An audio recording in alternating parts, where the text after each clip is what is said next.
What up? Hopefully, as I always start this, hopefully the week was productive. Hopefully the week was amazing. Hopefully there's a lot of growth, a lot of improvement. Um, hopefully it's well, and hopefully it treated you well. Obviously it's gonna be ups and downs. Obviously there's gonna be things that we can't predict, that we can't plan for, but hopefully you was able to maneuver and get through it. Hopefully it was a productive week, and we can build off that and focus on this week because it's a new week, it's a new opportunity, it's a new day. Um, you're here for a reason. You matter. I love you. I don't know if you hear that a lot. I try to tell that to myself sometimes throughout the day, throughout the week, just to kind of give myself some affirmations. Like I don't need it all the time, but some days are worse than others. Some days are better than others. But I've learned to count it all joy. I've learned to um, enjoy it all because it's gonna happen. It's a part of life. It is literally a part of life. And when we start to realize that life is not as bad as we make it out to be because of what we're dealing with internally, that externally life is not as bad as we think it is, and it will improve. Like I'm starting to just go into a mindset of life is cycling, and so it's a 24-hour clock. What I do in those 24 hours impacts my next 24 hours, but I could rinse and repeat. I can rewash. I can redo. I can formulate a plan. I can, pivot.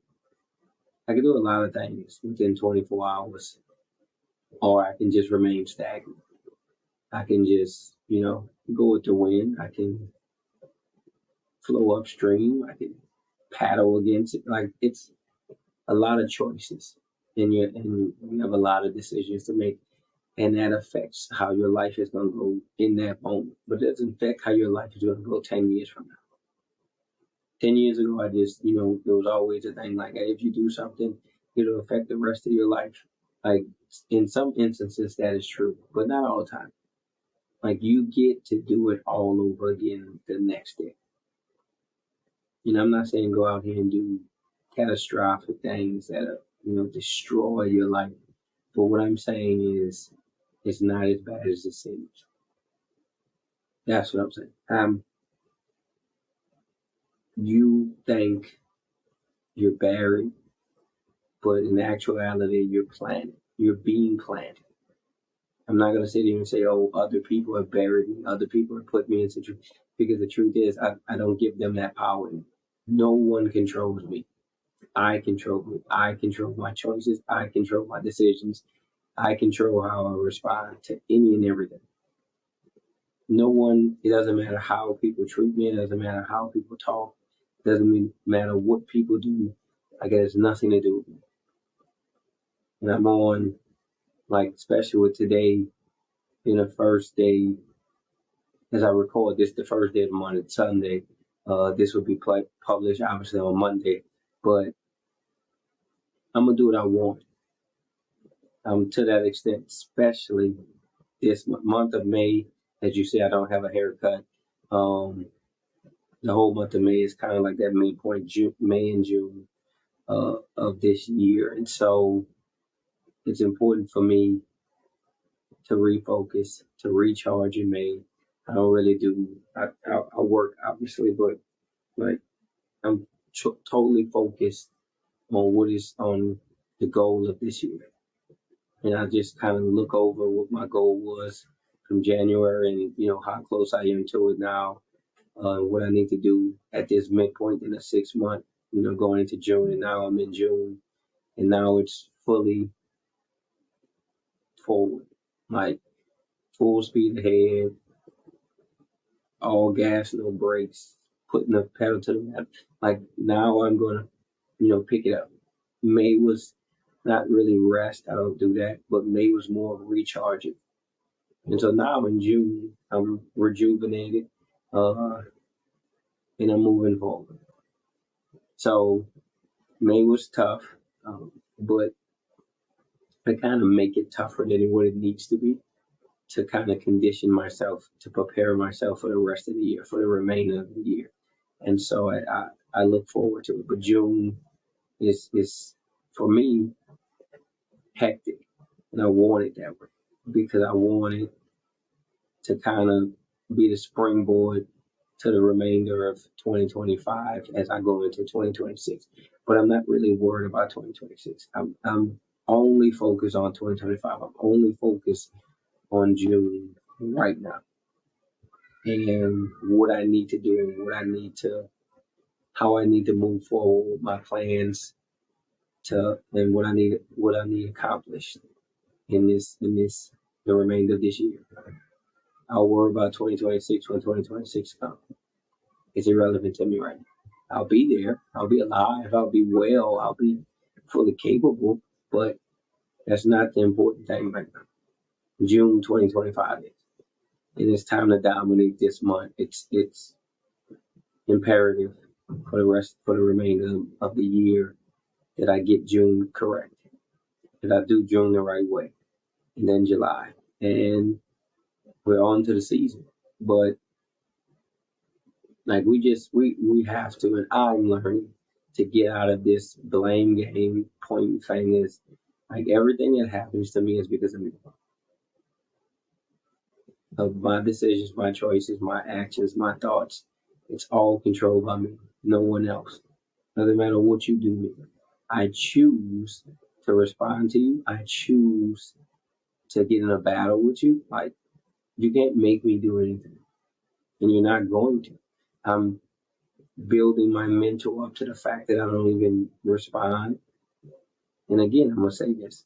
I'm going to do what I want for the rest of my life. I'm no longer focused on any outside entity that does not pour into me. I'm not doing it anymore. You shouldn't either. Like, it's not important to harm yourself, to bring pain and sorrow on yourself because of what other people are doing or saying or want you to do. Because they're going to go on up the road and they're not going to be worried about you, and you're going to be one sad, sorrowful, in pain, lost. So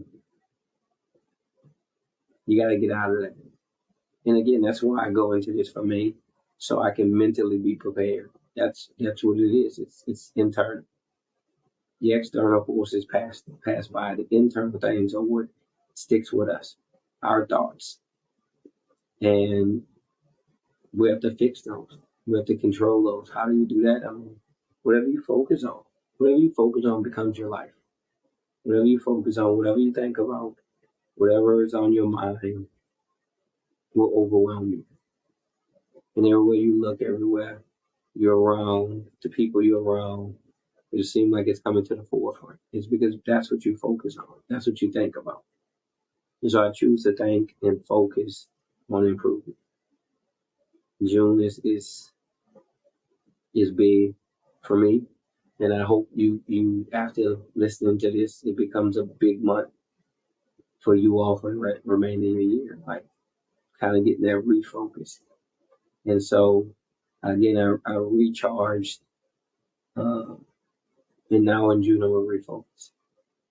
And it gets to the point, right? Like in our lives, like in my life specifically, that we have these obstacles. And again, I say that like you're planted, you're not buried. It might seem like you're buried. It might seem like the dirt is being thrown on you. It might seem like it's all over. It might seem like there's no other way to go. But you have to understand the same way things are buried, flowers, trees are planted, and they have to bloom. But it depends on what you're buried in. Is it dirt, which is bad, which is negative, which is harmful, which is destructive? Or is it soil, which is bountiful, which is a blessing, which is peaceful, which is needed for proper growth, for proper development? Um, so I look at it that way. I'm not buried. I'm like the situations I'm going through right now. Yes, they're tough. but they're not indefensible. They're not like I can conquer them. They can be defeated. I will rise again. I will bloom. I will blossom. I will become what I'm expected to become. Like that's what I think is so important for our lives. It's not about being rich. It's not about being wealthy. It's about reaching your full potential. Like why were you created? Why were you placed on this earth? And I've said it like a while back when I first started. Like we're all created to serve a purpose on this earth. Everything that we have, the gifts that we have, the gifts that we were given, was put into us to solve a problem. What is the problem that you need to solve? What is your gift? What is your ability? And your gift to me is whatever you do with the least amount of effort. Whatever skill you have, whatever talent you have, and you can just roll out of bed and do it. That's your gift. What is it? And a lot of times we search for it, we're looking for it, and we're looking all in the wrong places. We want to do different things. I mean, some people have multiple gifts. But are you using them? And are you using them to help others? That's the key. Like, don't keep the gift to yourself. Don't just use it for yourself. Help others. And like life becomes more fulfilling.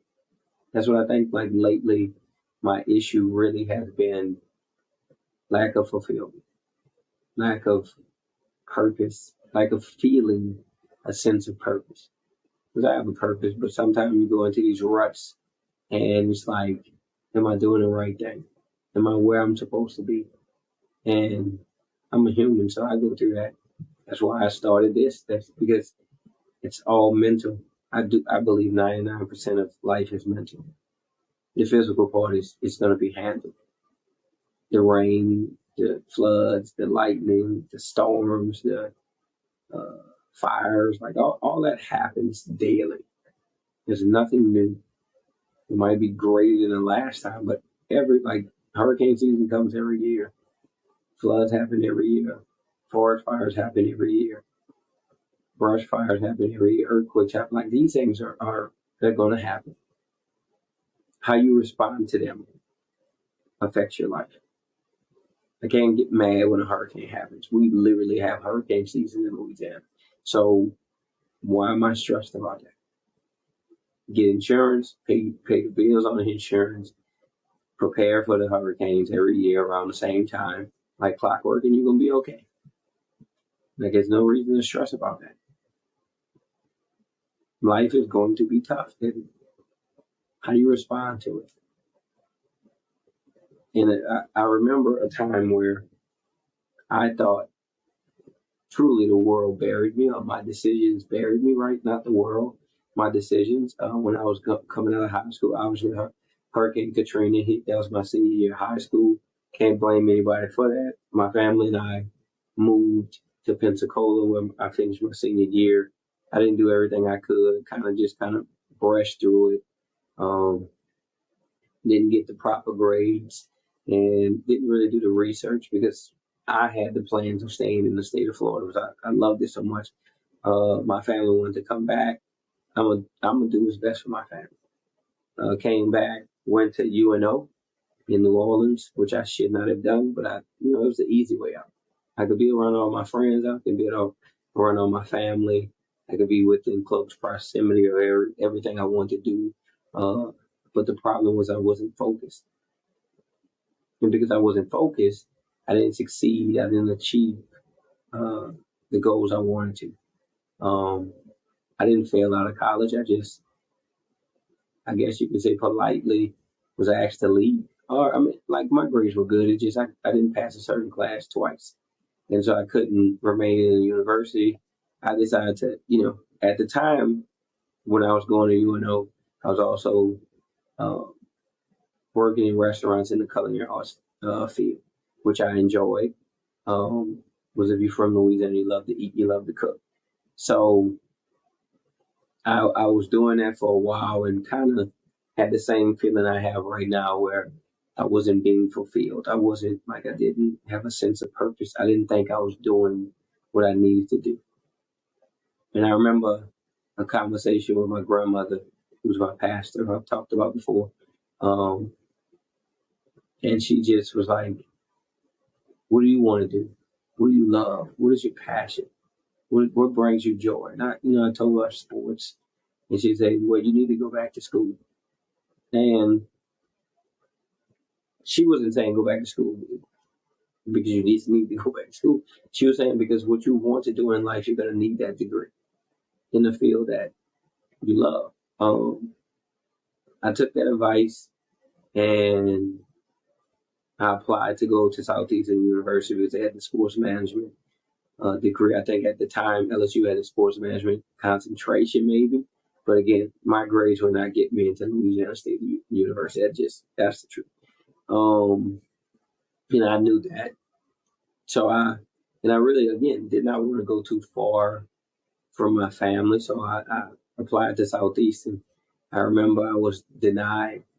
Um, and it kind of, set me back. I didn't understand the purpose. I didn't know why they denied me. And then he gave me like a list of things of why I was denied.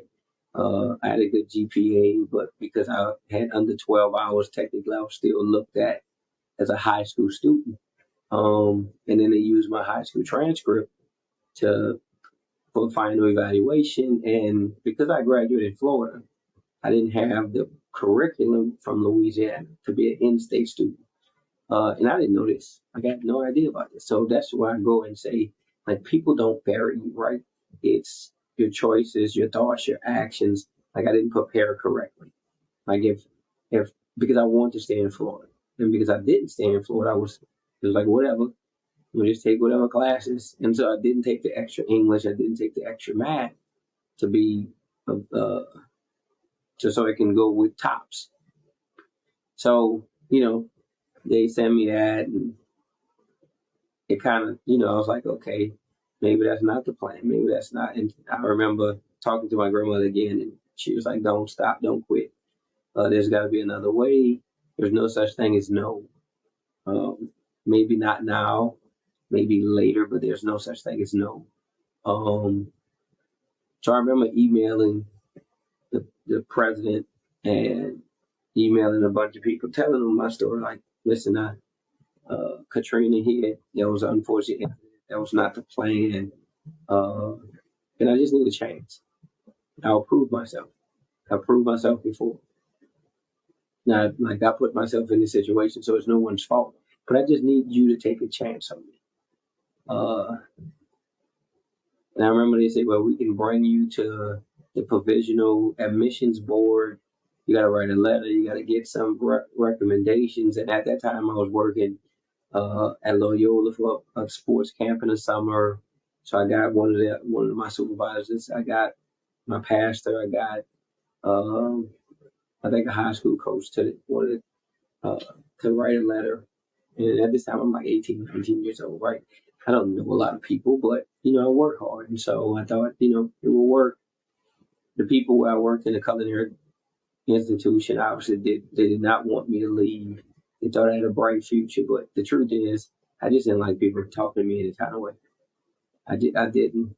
I was successful and I made good money at a young age. I probably had an aspiring career, but I'm not. That's just the truth. Like, I'm not gonna let anybody keep talking to me crazy. That's something I've been working on for years. I've gotten better, obviously, as I'm maturing.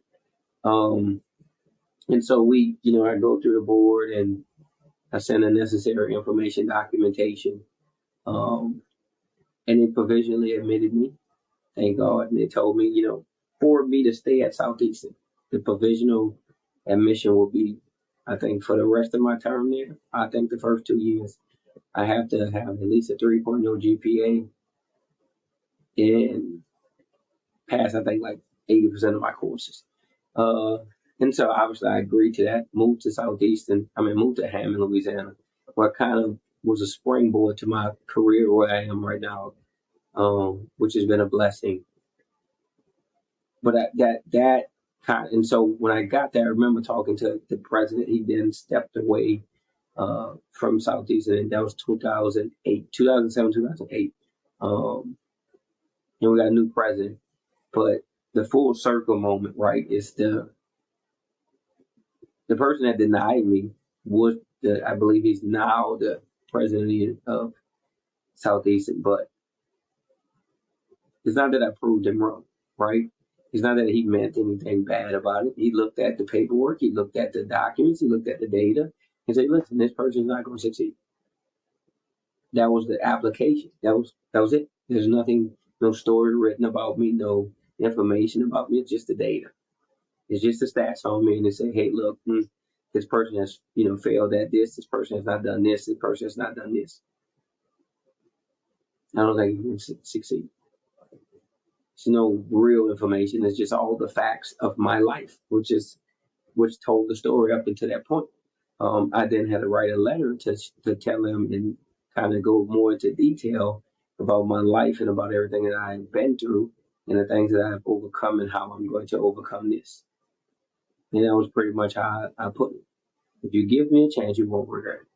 I graduated from Southeastern, I believe, with a 3.3 GPA in 3.5 years. Met a lot of people, was able to, at my graduation, shake the hand of the then president, who was the associate president that denied me. And he probably didn't remember. I did. I remember his face every day. Not because he did anything malicious. He did his job. But it was a point in my life, right, that I felt like I was buried because they told me no because of my actions. And in actuality, I was being planted to bloom into what I am today. That moment was very defining in my life. It was like Hurricane Katrina hit, relocated, graduated, really wasn't focused, didn't do what I thought I was supposed to do, just did enough and thought I can get by and it didn't. I buried myself. That's what I'm trying to say. I put the dirt on myself. The thing is God was able to step in and turn that dirt into soil, which allowed me to bloom, to grow, to blossom, to develop into who I am today. The same people I knew then kind of helped springboard me to my high school coaching career, and then to Southern University, uh, University of Memphis, Louisiana Tech, and now LSU, even the Los Angeles Rams. It's all relationships. It's all from that moment. I could have, when they told me essentially that my grades and my behavior and my pattern was not good enough, I could have quit. And again, I could have been successful in different avenues, but that's not what I wanted. I wanted that. And so because I wanted that, I was not going to allow it to break me. Someone's opinion of me does not matter to me. You dislike Jesus and he did nothing wrong. That's the world we live in. People are going to talk about any and everything because they have nothing else to talk about. They're doing nothing of importance. So what you're doing is important enough for them to talk about. Understand that. I'd rather be talked about than not paid attention to. I'm I'm doing something of importance, right? If I'm the topic of discussion.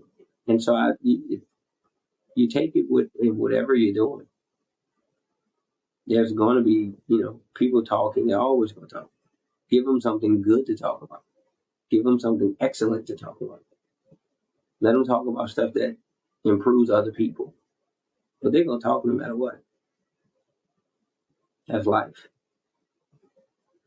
But don't ever think that you're barren. Don't ever think that it's over. Don't ever think that this is the end. Because you can rise from it. You can blossom from the burial. You can blossom from the dirt. As long as there's nutrients in it. That's soul. That's purposeful. That's impactful. Just keep doing what you do. Just keep moving. Yes, I know it's tough. It is tough. It's going to be tough. But if it's tough, that means it's meaningful. That means it's going to, like, you're going to have a story behind it. Not like if I was told what I had to go through to get to where I am, I would I would never accept it. The end is done before the beginning. God creates the end. God does that because there's no way I'm going to accept going through what I'm going through for anything. That's the truth. I don't care. Somebody say I could be a millionaire, but you gotta, get hit by a car, almost drown. I'm not doing that. I want the easy way. That's like, well, I want the least amount of stress, but I still want that. So if I want that, then I gotta take what comes with it. I gotta take the journey. I gotta take the process because it makes it feel better. It makes it feel worthwhile.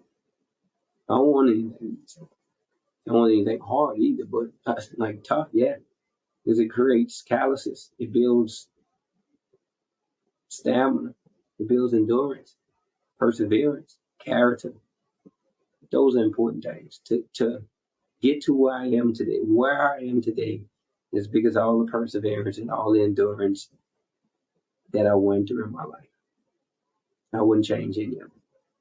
Now, in the beginning, I wouldn't do nothing. I mean, but right now, life is life, and I'm gonna continue to just pour out everything into these episodes because it helps me. I feel better already because of this conversation. And I hope you all feel the same way. I hope once you listen to it, once you watch it, once you hear it, that it impacts you the way it impacted me. I love y'all. I trust y'all. I know that you're going to make it. I need you to make it. The world needs you. The universe needs you to make it and keep pushing. Don't give up. It's not worth it. We want to see you succeed. Be blessed. I love you. Thank all.